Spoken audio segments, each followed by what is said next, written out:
He shared his last chocolate with a starving alien child, then faced her mother. Elias Trant had never trusted planets with names like Verilion 9. Anything with a hyphen and a number meant trouble. Usually sand in the joints, ghosts in the comms, and paperwork that made your eyes twitch. Still, Command had insisted on a faint life signature, they said. Probably a glitch, they said. Go check it out, Elias. You're the only one out that far anyway. Which was true in the same way a match is the only light in a vacuum. He descended alone in his battered survey pod, which wheezed like a dying accordion every time he adjusted altitude. The planet looked like a spilled ashtray from orbit, all rust dunes and broken spires from the long-forgotten colony. A few shattered biodomes, some crumpled towers, and what looked like an old water rig half swallowed by sand. The kind of place you'd expect to find corpses, not conversations. His boots hit the surface with a puff of gray dust. The air was technically breathable in the way that eating raw cactus was technically hydrating. He kept his helmet on, just because it smelled like burnt toast didn't mean you had to become the toast. Verilion 9, he muttered, activating his suit scanner, which responded with a beep so faint it could have been a sigh. Home of the galaxy's most disinterested sand. He walked for hours. No movement, no signals.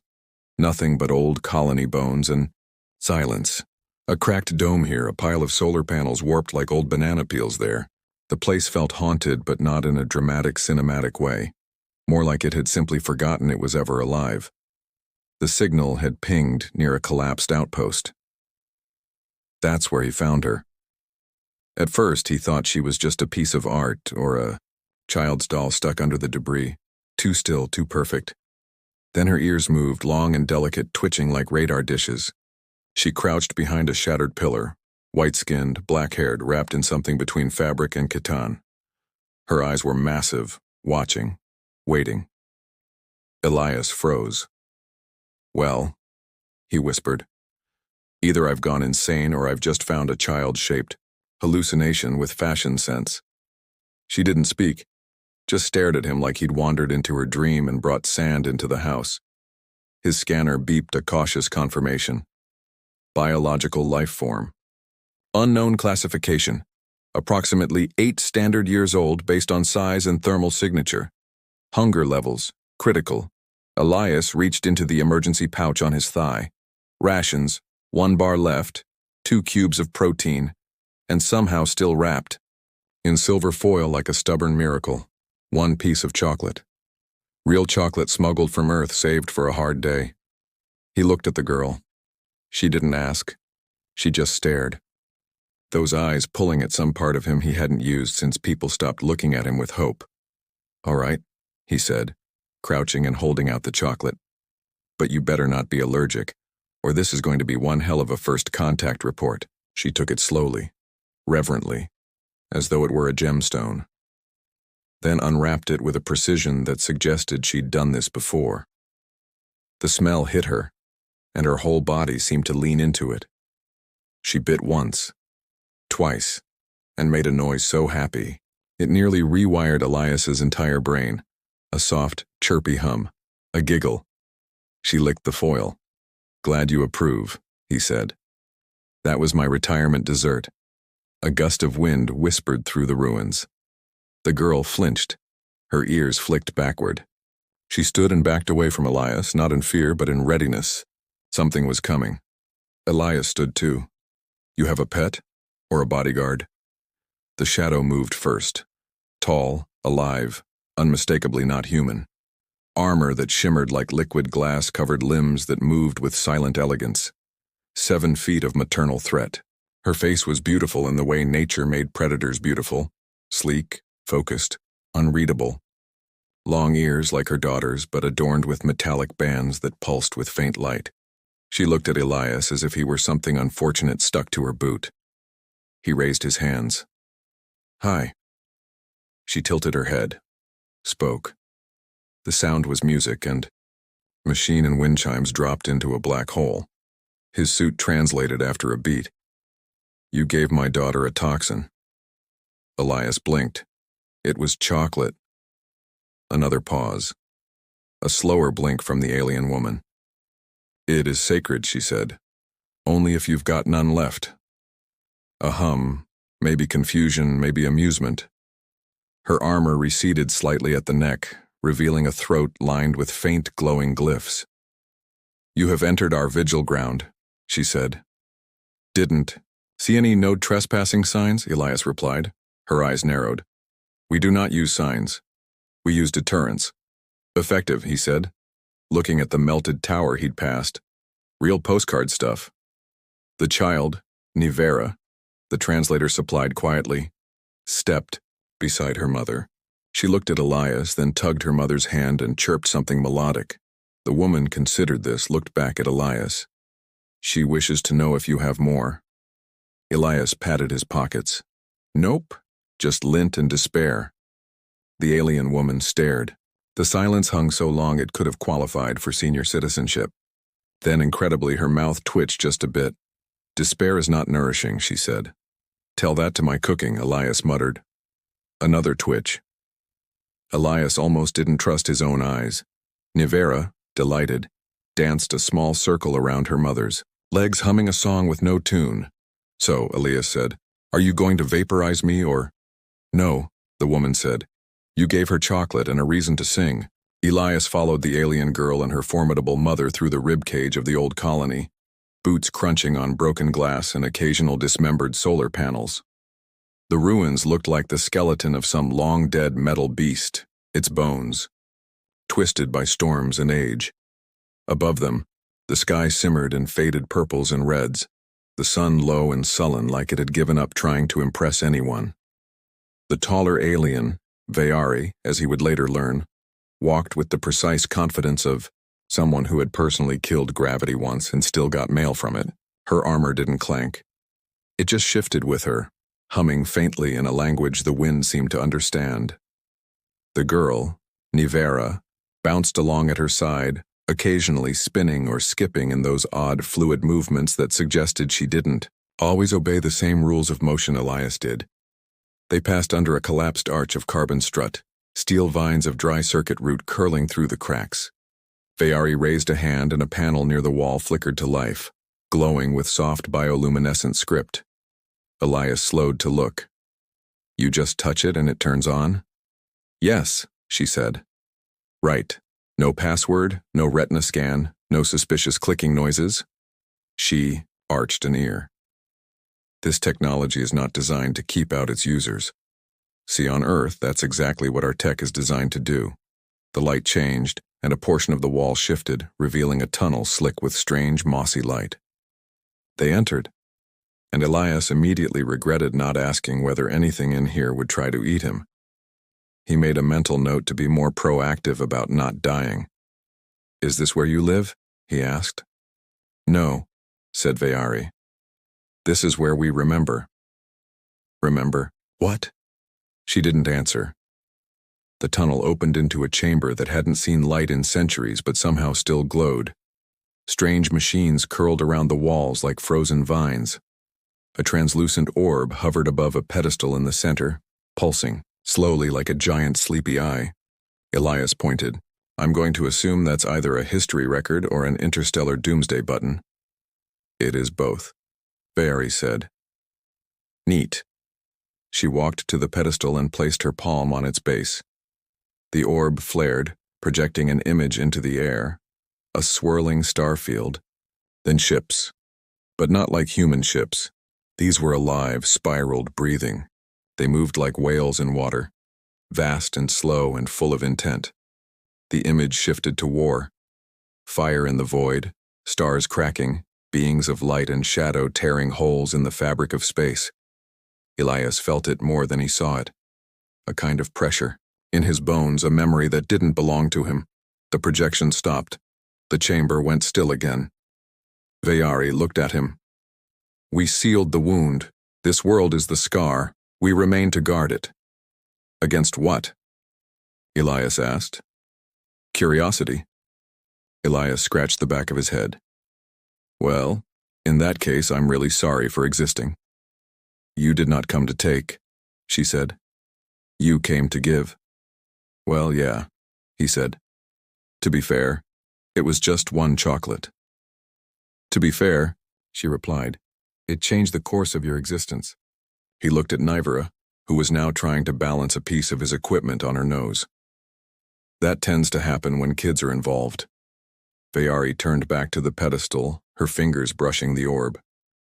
You will stay with us for now. The planet is not safe for wandering. The dead things here are not all dead. Elias sat on a chunk of collapsed wall. I was starting to get that vibe. Is it the haunted ruins or the mysterious singing dirt? The tomb beneath us shifts sometimes, she said. It sings to itself, sometimes it listens. Great, Elias muttered. So I'm camping on a musical time bomb. Do you guys at least have coffee? Never looked up coffee, she said. It's like anger water, Elias explained, but it helps you tolerate existence. Vayari tilted her head. Your species is strange. Tell me about it, Elias said. We also invented inflatable furniture and politics. A hum echoed through the chamber, low and distant but growing. Vayari stiffened. Her armor flared with lines of light. They heard you? She said. Who heard me? Elias blinked. The dreaming things. I'd like to formally retract any and all jokes I may have made about your planet's interior decor, Elias said quickly. She moved swiftly to the far wall, touching another panel. A door slid open, revealing a chamber lit with soft blue fungus growing in veins along the walls. Nivera tugged Elias toward it. He went inside. The hum faded. The door sealed. Vayari joined, then moments later, watching the orb behind the sealed wall as it dimmed again. What exactly are we dealing with?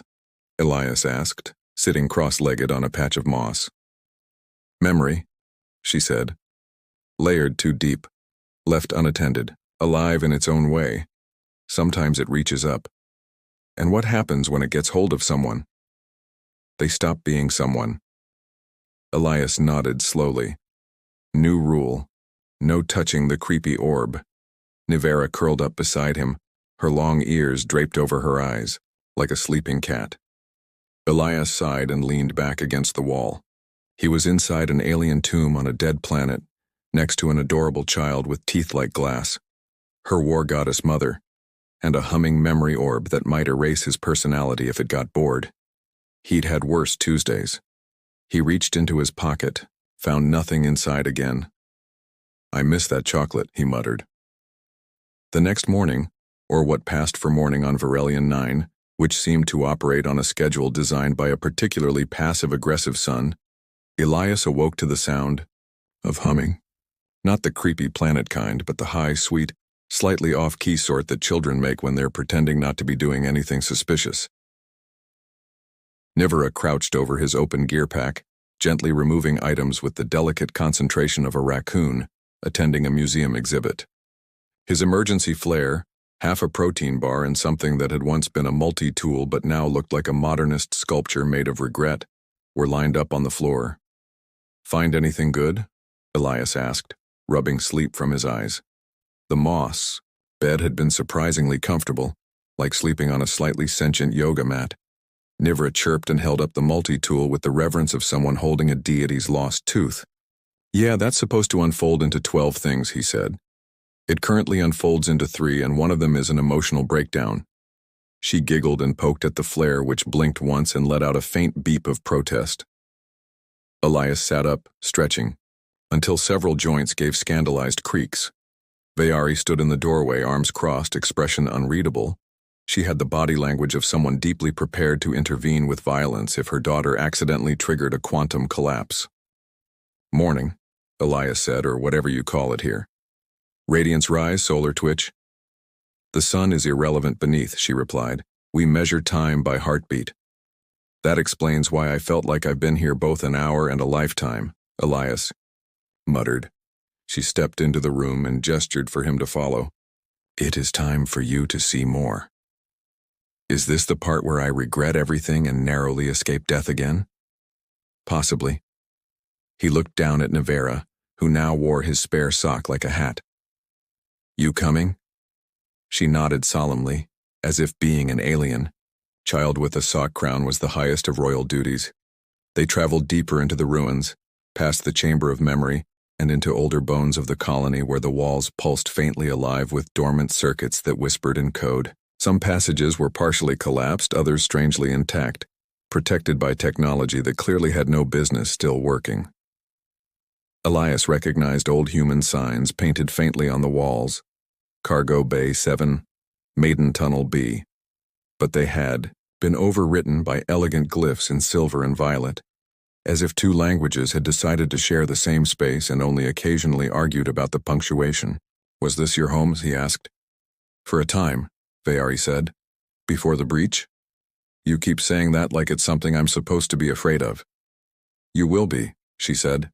"Great. I love surprises, especially the terrifying kind." Adds character. The corridor opened into a vast chamber where the ceiling had been reinforced with a translucent mineral that glowed from within, casting soft, shifting light across a garden. Yes, a garden, underground, flourishing with pale, twisting flora that looked like it was grown from glass and dreams. Pools of bioluminescent water sparkled in the corners, and large, segmented pods pulsed with life.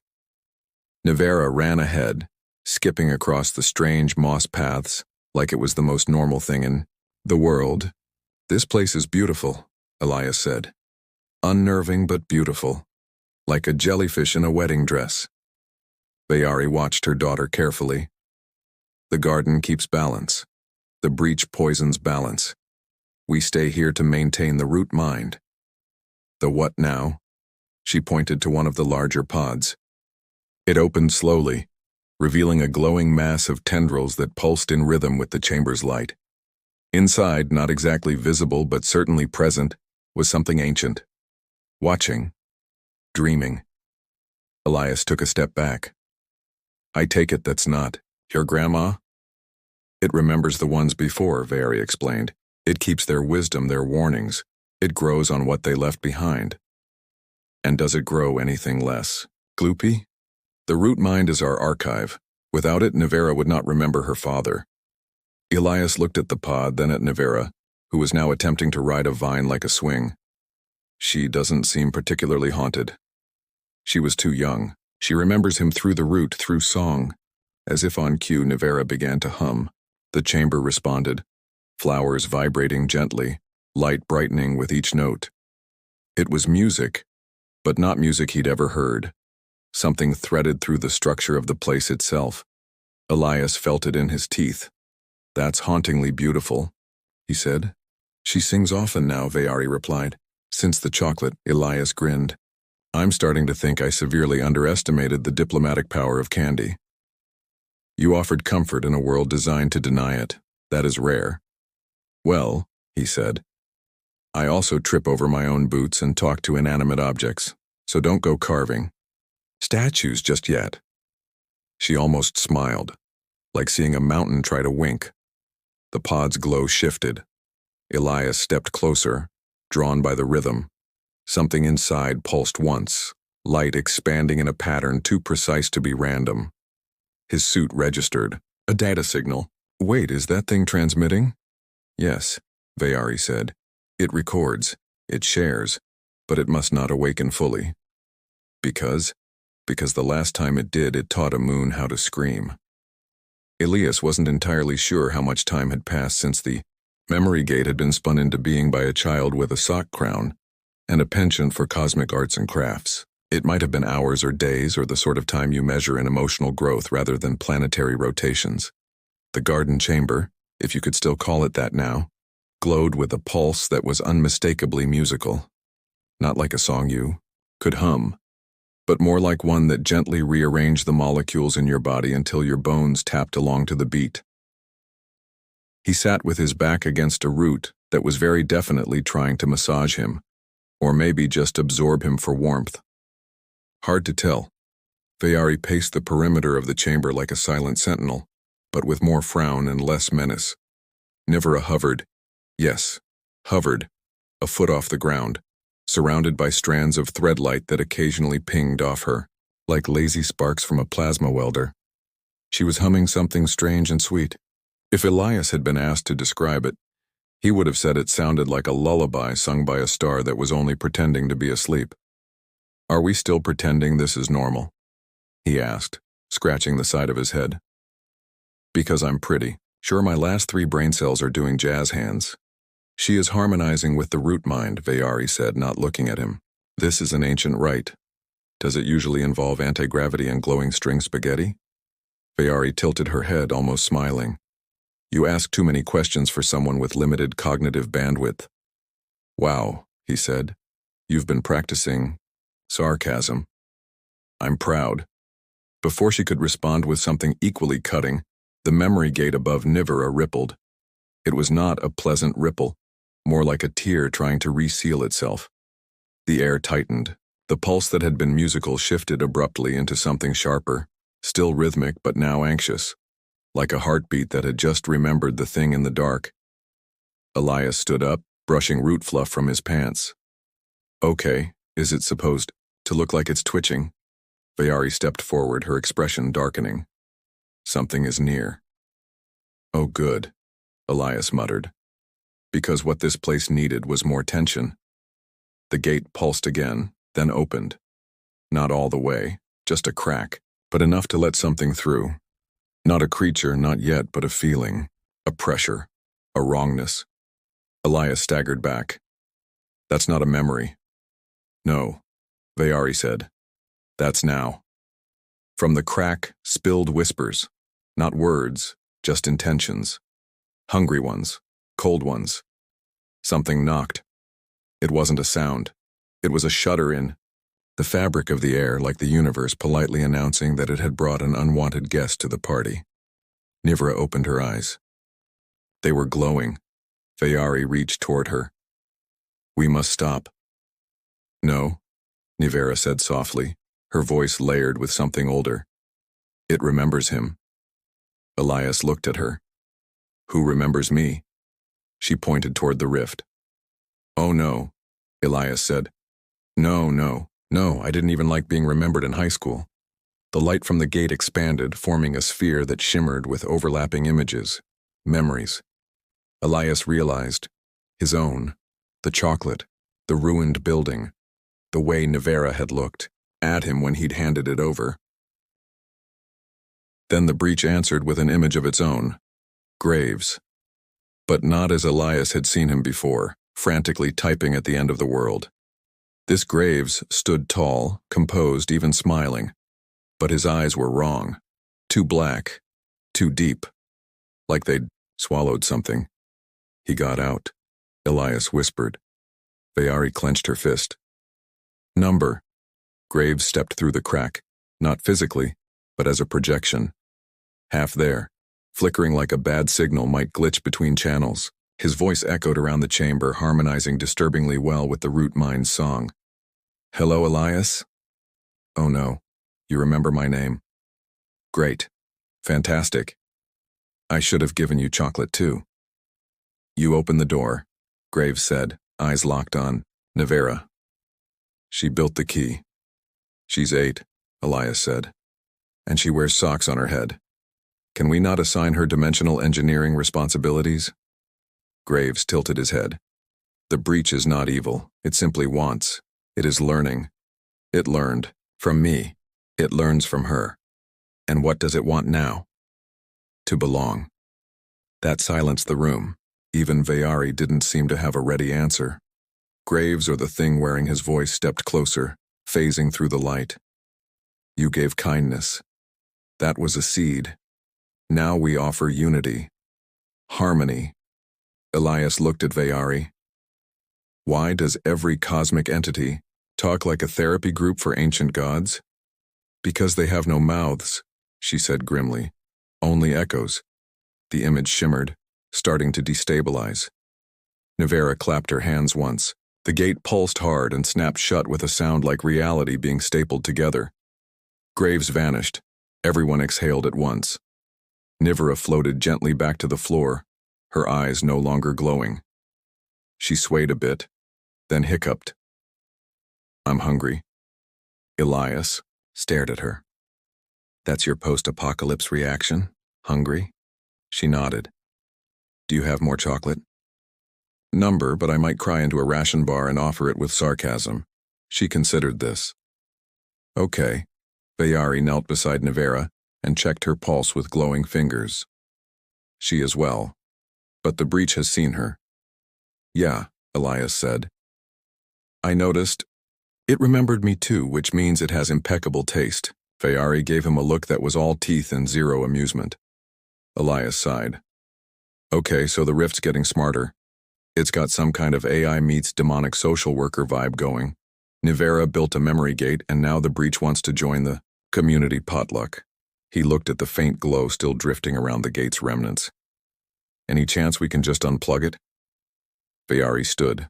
We must walk further into memory. Deeper. Find the breach's source. Let me guess, Elias muttered. It's in a sealed chamber with no obvious exit, haunted by the lingering regrets of an extinct civilization. Bayari blinked slowly. Yes, he groaned. Why is it never on a beach planet?